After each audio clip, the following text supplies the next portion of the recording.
Thank you very much, Ryan.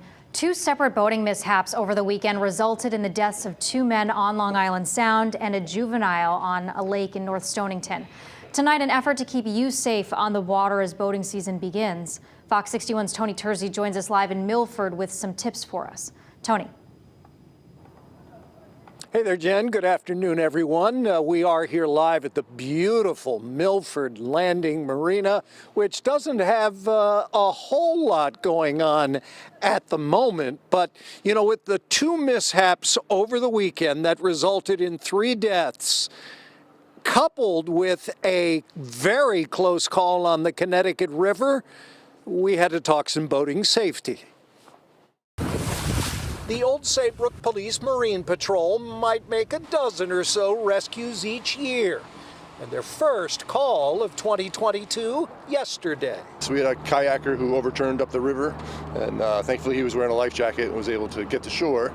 But in the process of learning about that, we were searching for him in the water. And the window to get out of the water this time of year, very small. You can feel the cold breeze with the 45-degree water temperature, so it's a very short life expectancy if you do hit the water this time of year. Most incidents on the water are preventable, according to Sergeant Walsh. Life jackets are the key to survival in accidents on the water. I think over 90% of fatalities are preventable if you had a life jacket on. State law requires life jackets be worn by everyone from the beginning of October through the end of May. Meanwhile, children 12 and under are required to wear a life jacket year-round. Having your life jackets, your throwables, knowing where they're stored, knowing that they fit you, having the flares that are required to have on vessels, and that way you can alert authorities. If you do end up in the ocean or a river, understand you have to go with the tide. So you don't want to try and swim against the current. Anybody with experience on the water is going to see which way the current is going when they're out there and just take it to land.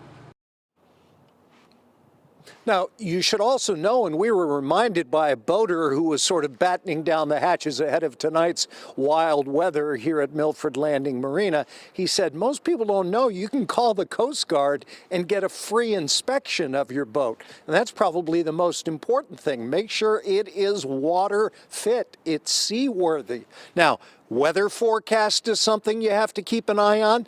And there's something else that is very important that we'll talk about next hour. Live in Milford, I'm Tony Terzi, Fox 61 News.